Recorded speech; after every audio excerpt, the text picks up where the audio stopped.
Welcome to Live Daf, your online Daf Yomi Shir.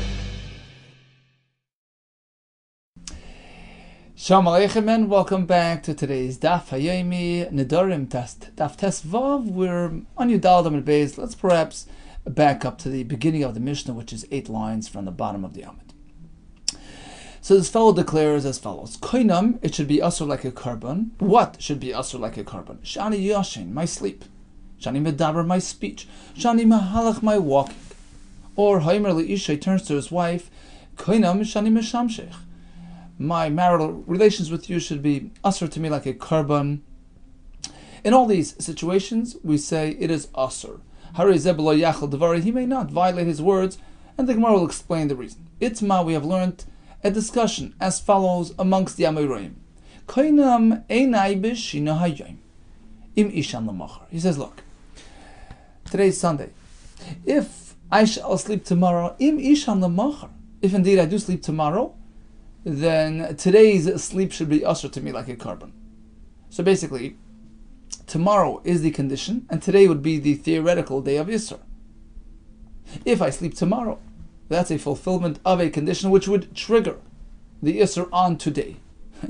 So what can he do today? Should he take the chance of sleeping or not?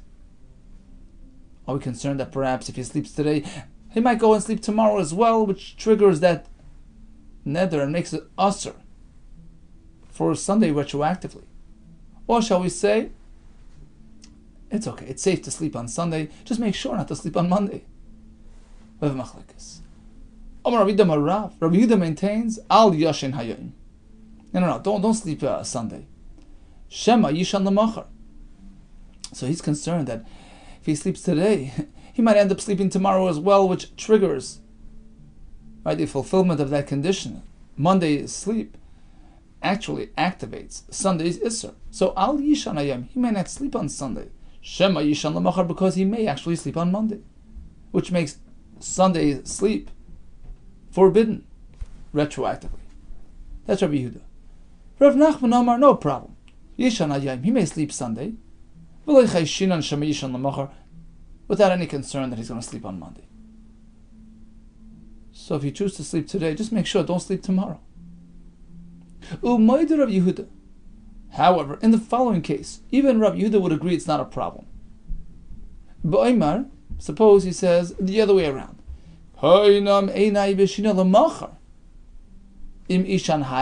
If I sleep today, Sunday, then that's a fulfillment of that condition which triggers, which activates the Isser on tomorrow's sleep. In this case, rest assured, Shishan Hayom, you can sleep today, then I'll just make sure to refrain from sleep tomorrow.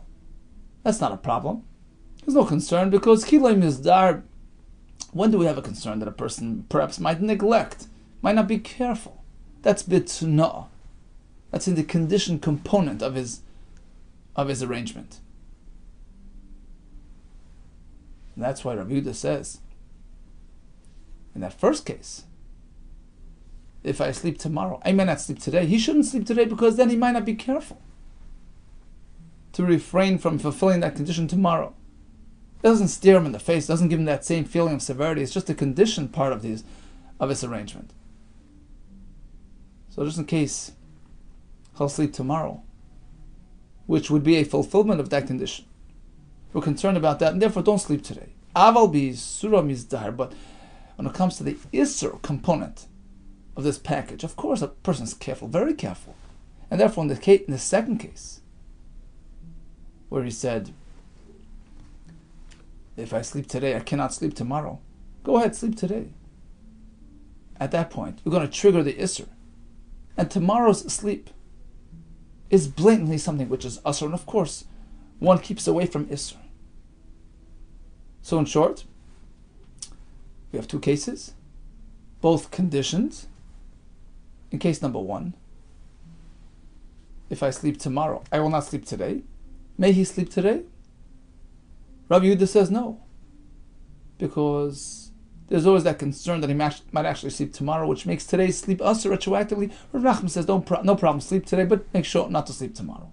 In case number two, all agree it's okay. That's where he said, if I sleep today, I will not sleep tomorrow. Go ahead, sleep today, just make sure not to sleep tomorrow. Tanan, let's take a look at our Mishnah and see how it fits. Koinim shani yoshin, shani mahalich, shani medaber. The following activities would be usher to me like a carbon: sleeping, walking, speaking. Vichlu, heichidami. What exactly did he say? Ilay mekadiktani. If it's exactly as it says in the Mishnah, well, shani yashin, me have a nidra. When a fellow says, look, my sleeping should be like a neder, should be usher. Does that activate a neder? It's not tangible. A neder only applies to something which is tangible. Yesh bo mamash. Not to an activity performed by a person that can't really accept a neder. But now we have a Mishnah to that effect. We find that shvuos, in a way, are more strict than Nedarim. Shashvuos chalois al davar sheyesh bo mamash. Val davar she'ein bo mamash. When it comes to an oath, a personal commitment, that can be applied to something which is tangible, or even something which is not tangible. I promise not to sleep. That works because that commitment is applied to the person who's here. I will not do. I will do.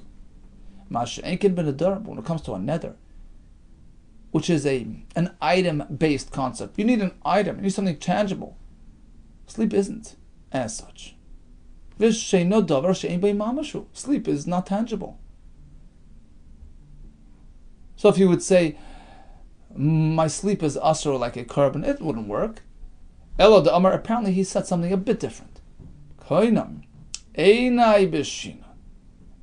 So it's the person referring to a specific limb in his body, a specific part. The nether will be applied to my eyes, which produce that sleep. That works, because he's imposing an isra on that chefza, on that aspect of his guf, which can produce that activity, that function. So that must be the case in the Mishnah. Okay, that's fair. Now, what were the terms of the neder? Videlo yayiv shi'ura. Let's say it was open-ended. There was no exact time frame. The isra is applied to my eyes in terms of the sleep produced by the eyes. Fine. Without any shear, forever, ongoing. Well, that's not a neder. Mishafkina le'ada avar. Isur bal yachel. Do we wait until he transgresses bal yachel and falls asleep? The Mishnah says, in all these cases, there's a bal yachel concern. Well, guess what? It's impossible for him to fulfill it. You cannot commit. You cannot make your sleep usher indefinitely. In which case, there's no neder at all. There's such a thing as a neder if it's not practical. As Rabbi Yehuda told us regarding shvuah, in the same context, if a person commits by way of a shvuah not to sleep for 3 days, that's impossible. It's humanly impossible.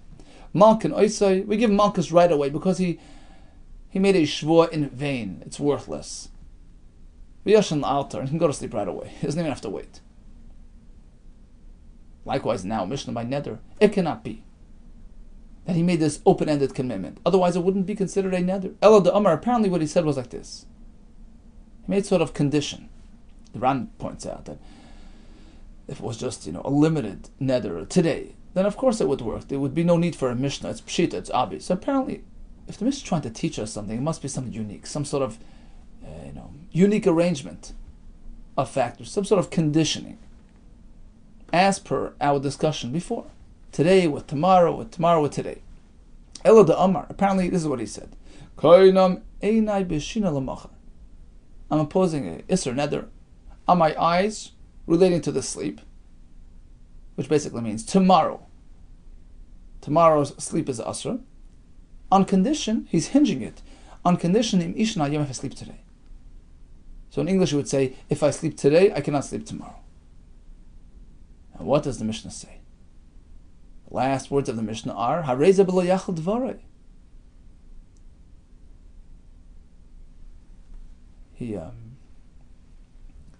He shouldn't be doing this. He shouldn't be sleeping today because it can lead to bal yachal. But haven't you told me? This is case 2, right? If I sleep today, tomorrow's sleep is asr.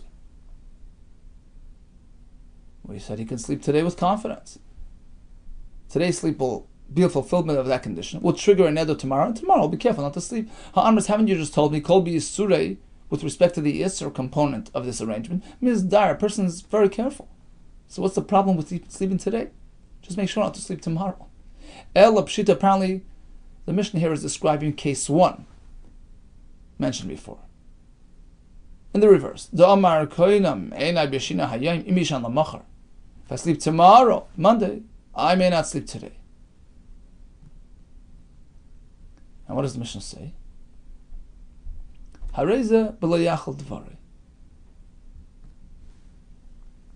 That this will lead to Bal Yachil. Now the question is, how can this lead to Bal Yachil? How could he go wrong? Only if he sleeps today. If he sleeps today and then ends up sleeping tomorrow as well, which made yesterday's sleep asr, that's a problem. But if he's not meant to sleep today, as per Rabbi Yehuda's Shita, who doesn't let him sleep on Sunday, even if he goes and sleeps on Monday, my Bal Yachil Dvarika, how do you get to Bal Yachil? He circumvented any possibility of Bal Yachil by avoiding sleep on Sunday. My Bal Yachil Dvarika. Elala bin Nedarim. Oh, so if the Mishnah speaks about a fellow being over Bal Yachil, apparently it's because he slept on Sunday and then he went and slept on Monday again.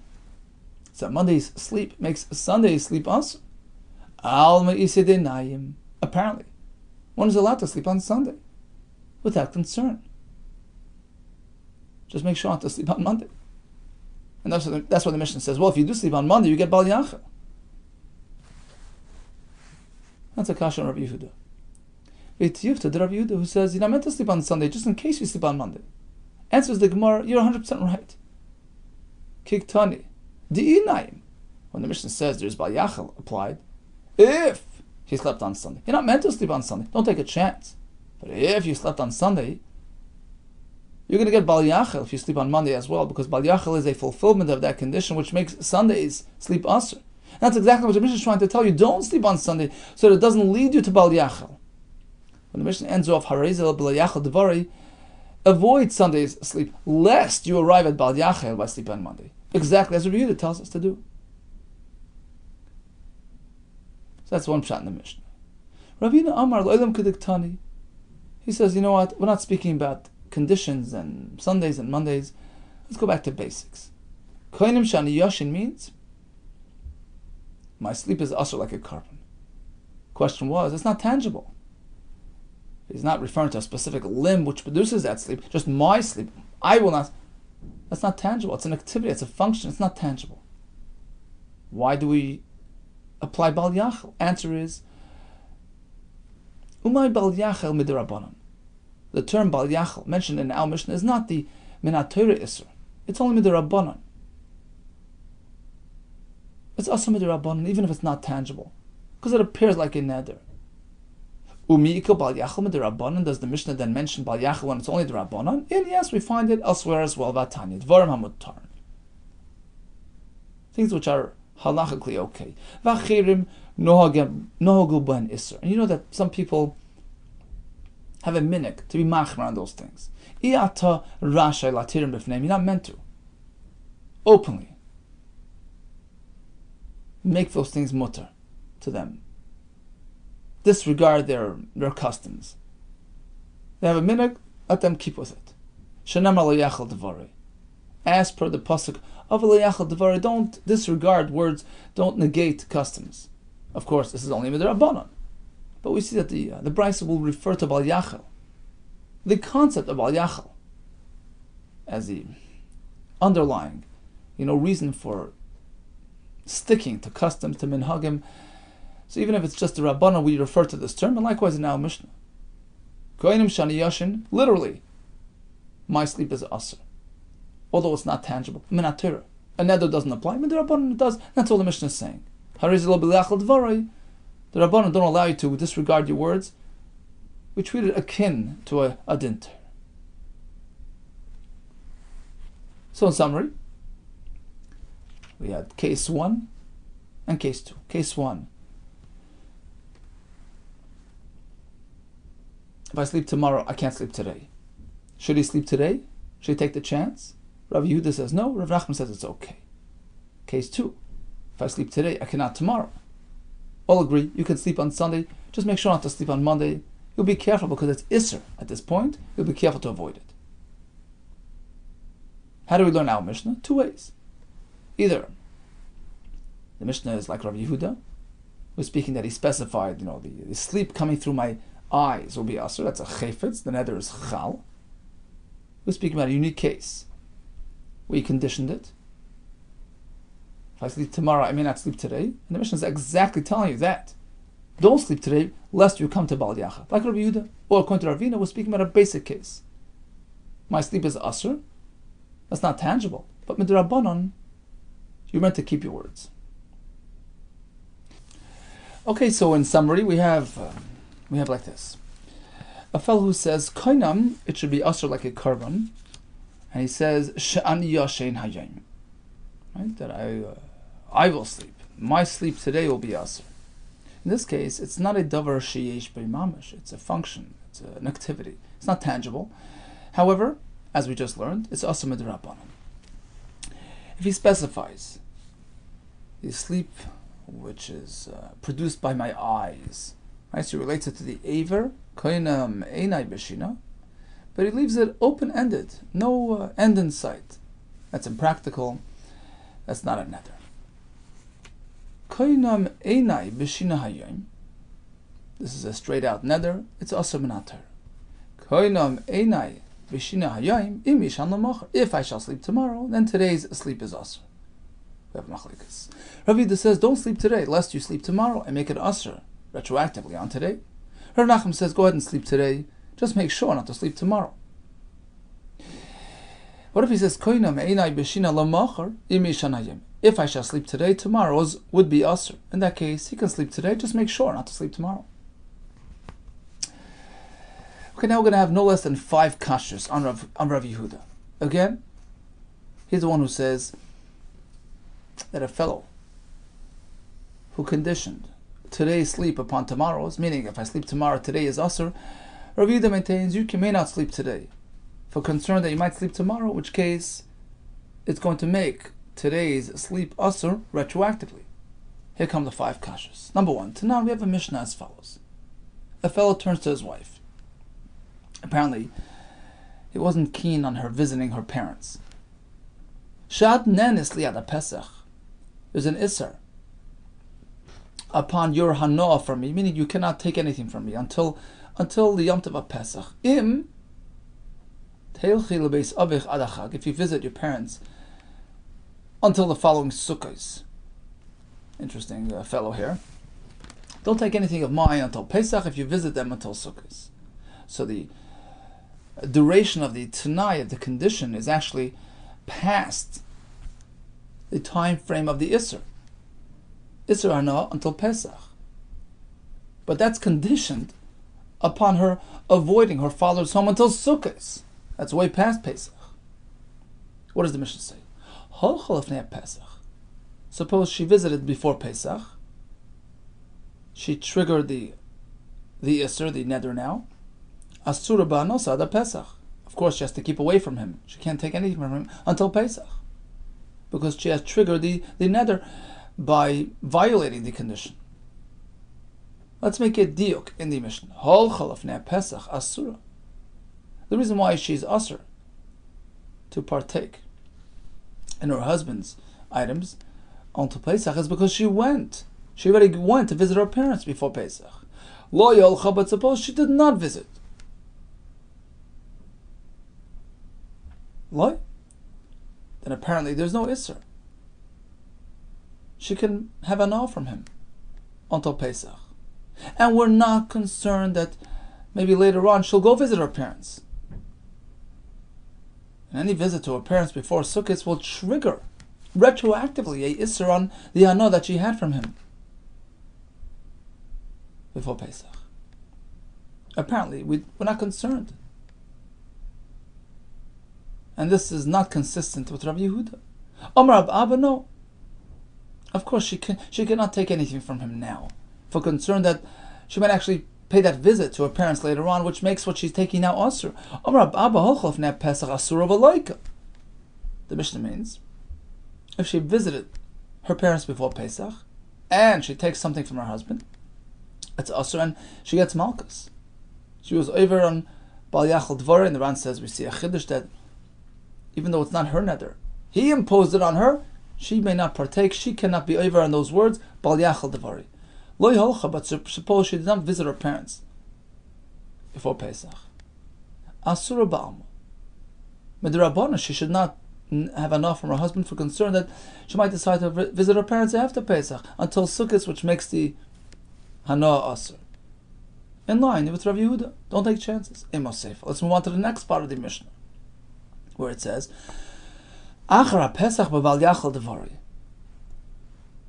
If she in fact pays a visit to her father after Pesach, she was over on the neder. 1 second. Which neder was she over? I thought she wasn't taking anything from her husband. Pesach, she never took anything from her husband for Pesach. Mika Bal Yachal, how do you get Bal Yachal? What did she do wrong? She took all necessary precautions to avoid Bal Yachal. It's clear that she took something from her husband before Pesach. And that's why the Mishnah says,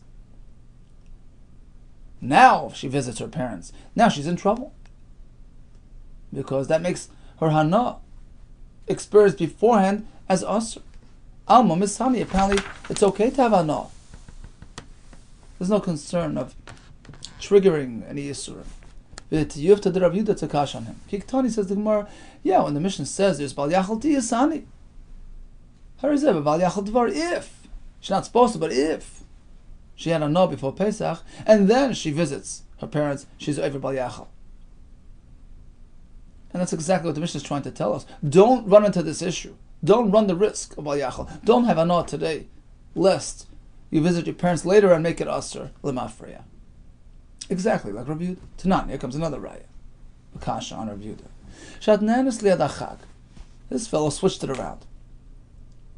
Dear wife, you can't have any anah from me until the following sukkahs. On condition that what? If you visit your parents until the upcoming Yom Tov Pesach, any visit from now till Pesach triggers the Isser, which disallows you any anah from me until the next sukkahs. Pesach, she paid a visit to her parents before Pesach. Asura, that triggers the neder.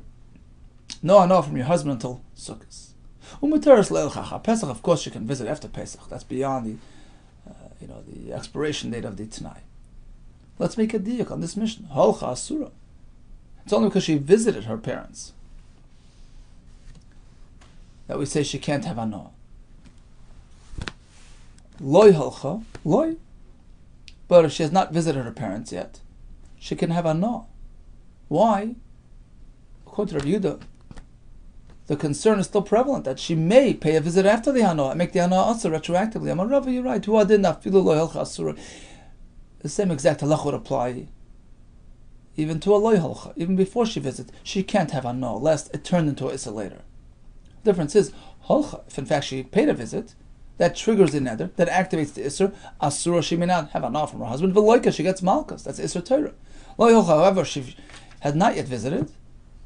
She shouldn't do it, lest it turn into an Isser when she in fact visits. Asura Ba'alma, it's just Asur Midrabbanan. There's no kash on Rabbi Yehuda. Meisvei comes another kash. Kikar zu alai hayom.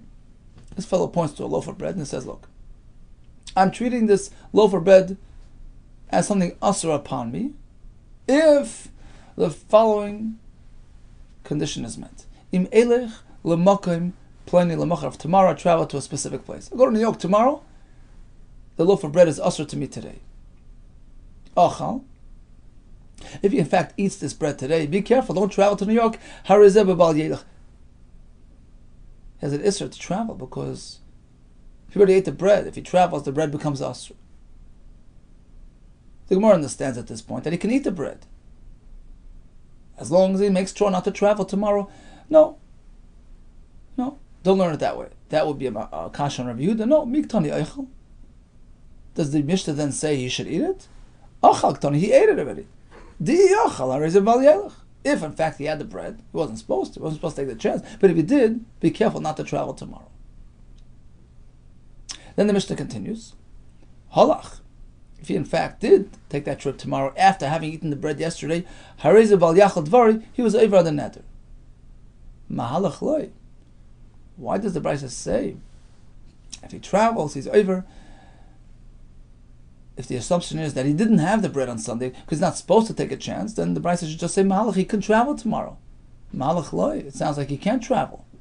It's a kash on Rav Yehuda, because according to Rav Yehuda, he shouldn't be eating the bread on Sunday. We're assuming he didn't have the bread on Sunday. Then he's free to travel on Monday. Amalach Rav Yehuda, says Rav Yehuda, you're right. Who adin the listening Mahalach? Truthfully, the Brisa should have said Mahalach. He's free to travel because the assumption is he didn't have the bread yesterday. He wasn't supposed to. Why does it say it in this fashion? Holach. If he traveled, then he's over. Because it's just using matching language to the first part of the Brisa. I did Tani Reisha Achal. They're missing le Eichel on account of the lotion of the Reisha Achal. He ate the bread. You can't say Eichel. He's not supposed to eat it. So we'll just continue on that track.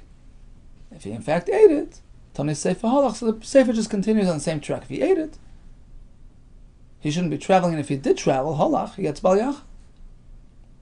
So we thought we had Kashas and Yehuda, but they were all answered. And the Ran says it would seem from the discussion, the Gemara, we give so much seriousness to Rabbi Yehuda's Shita that in fact we follow Rabbi Yehuda's Shita lahalacha. So again, if a person makes today's Isser contingent on tomorrow's condition, if I eat tomorrow, I shouldn't be eating today. Don't eat today just in case. Right? Don't run the risk just in case you may eat tomorrow. Same with regards to sleep. The Mishnah concluded with Ha'imr Li'isha. He turns to his wife, Koinim Shani Meshamshech, Hareze B'Bal Yachal Dvari. Right? There's a neder upon my marital experience with you. It sticks. There's a Issa Bal Yachal. How? How can the husband forbid his wife from interacting with him? Manatari is bound to her. He can't just keep a distance from his wife. Torah warns a husband against depriving his wife of all her needs. Food, clothing, interacting as married. So it's like Reuben walks over to Shimon's car and says, look, I'm making your car usher on you. Doesn't get off the ground. The husband, by his very essence, is meshubah to his wife. He's bound to her. It's like his wife's possession, so to speak, to a certain extent. He can't make that usher on her. The answer is, he didn't do it directly that way. He did it in a roundabout way. But Omer, we're speaking that he says, husband turns to wife and says, look, the benefit that I experience from interacting with you, that should be usher on me. That's a different story. That's his side of the deal. And apparently he's not interested in interacting with her, and that's why he's making the neder on his aspect of that experience. And that's a problem. That he can make usher. That aspect doesn't belong to her. As we find elsewhere, regarding a wife doing the same to her husband. Damar of Kahana. Kahana tells us, Tashmishi Alecha. A wife now is turning to her husband and saying, look, my interaction with you as married is usher to you. That's not in her hands. It's not in her control. It's not her asset. So we force her, she has to be with him like married. This should be the Mishabda because she's bound to him. It's like his possession, so to speak. Upon marriage, they committed to each other. It's not hers to take away from him, so to speak. But suppose she says to him, look, my side of the deal, my benefit from interacting with you as married should be usher on me. Usher, in this case, we have no choice. It's usher. You can't feed a person davar asalai, something which is forbidden to him. You can't force the Isha to experience her part of the interaction. That's usher to her. The same with our Mishnah. A husband turns to his wife and says, look, my interaction with you is usher on you. That he can't do. He's a meshubah to her. He's bound to her. He's committed to her. It's hers. But if he says, my benefit, my ana from interacting with you should be asr on me, that's his realm, his domain. You can't force him to experience something which is asr to him. And that's the case of our Mishnah. Okay, so bottom line is, we discussed the fellow who was applying isser to sleeping. We had several variations, several expressions with different halachic results. So he's making his sleep asr. Minatara, it doesn't work because it's ein by mamash. It's only asr midrabanan. But if he focuses on a specific aver, koinem einai b'shina, and again he leaves it open-ended, that's also not a neder. It's not practical. It's not feasible. It doesn't work. Einai b'shina hayayim. He limited it today. That's a real neder minatara. What if he made a conditional arrangement? If I sleep tomorrow, today is asr. Can he sleep today? Can he take a chance? Rabbi Yehuda says no way. Rabbi Nachman says it's okay. In the last case, all agree it's mutter. If I sleep today, may I sleep tomorrow? You can sleep today, gesundheit. Just make sure not to sleep tomorrow. We attempted to bring some kashas on Rabbi Yehuda, which were all addressed. And we concluded with the issue of the husband-wife commitment. In which cases it works, in which cases it doesn't. Be well and hatzlacha Rabbah.